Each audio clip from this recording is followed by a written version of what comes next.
Voici l'actu sportif de votre club, le Sam Hebdo, c'est parti. En volleyball, pour le compte de la 7e journée de National 2, l'équipe 1 masculine remporte son match contre le club de Saint-Avertin 3-7 à rien.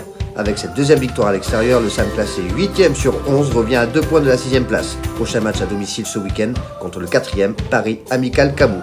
L'équipe 1 féminine remonte à la 6e place de leur poule de National 2 avec une victoire 3-7 à 2 dans leur salle de Daniel Colombier contre Sartrouville. Déplacement ce week-end chez un mal classé, le UGS Volley Seine-Ouest, l'occasion de faire un résultat et s'éloigner un peu plus des places de relégables. Toujours en Sport Co Indoor, pour les 16e de finale de la Coupe 33 Senior, le Sam Basket, double tenant du titre pensionnaire de National 3 masculine, a renversé logiquement le club de D1, Esine, 116 à 62. Ce week-end, place au championnat avec un derby à domicile dans leur salle de Robert Brett face à Castelnau, puis 7 jours plus tard, un déplacement au Stade Montois. Une victoire face à ces deux concurrents directs pour le maintien sont attendus pour sortir de la zone de relégation. L'équipe 1 féminine a aussi remporté son 16e de finale de Coupe 33 Senior face à Castelnau 71 à 39. En championnat, les filles, actuellement 3e de leur poule, ont un joli coup à jouer dès ce week-end avec la réception du leader Labred, puis une semaine plus tard toujours à domicile avec un match contre un mal classé, le club de Sainte-Eulalie. Pour finir avec les sports en salle, dans un roller stadium chauffé à blanc, les ring hockeyeurs samistes ont accroché le nul 2-2 dans les dernières secondes du derby face à Coutras. Après 7 journées de championnat, le Sam se classe avant-dernier du championnat élite avec un bilan de 3 nuls et 4 défaites.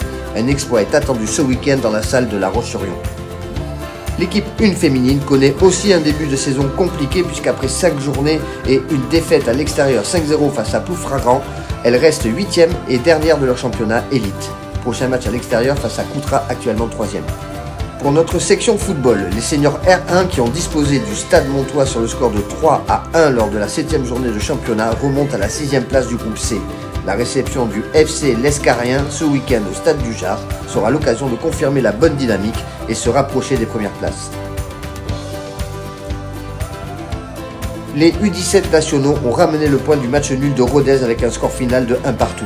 Après 13 journées, nos jeunes espoirs classés 6e du groupe E affronteront ce dimanche à domicile le FC Istres qui occupe la 10e place sur 14.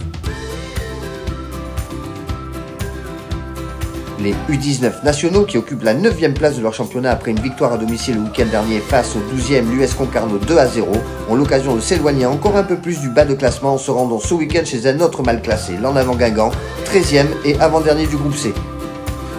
Les filles de notre section hockey sur gazon avant la trêve hivernale et le début de saison de hockey en salle ont joué à domicile leur 9e journée de championnat de National 1. Un match nul 2-2 face au 5e le Paris JB qui les classe 6e sur 10 avec un bilan de 3 victoires, 3 nuls et 3 défaites. Prochain rendez-vous le 3 mars 2024 sur le terrain des 3e Carquefou. En judo, pour le dernier week-end de novembre, notre section se déplaçait en nombre à Dax où se disputaient les rencontres régionales ceinture de couleur minime, cadet et senior. Chez les seniors, Audrey Evans, moins de 57 kg, Clément Labergère, moins de 90 kg, et Hugo Palos, moins de 73 kg, se classent tous les trois 3e de leur catégorie. Chez les cadets, Shamin Gamzatov, de moins de 55 kg, a confirmé sa belle progression en remportant 6 combats d'affilée et monté sur la plus haute marche du podium. Enfin en minime, les performances sont impressionnantes avec 4 podiums dont 2 premières places. Luana Pépion, en moins de 44 kg, confirme son statut de tête de série numéro 1 de sa catégorie en remportant la première place. Romane Longo a également brillé en remportant elle aussi sa catégorie de moins de 70 kg.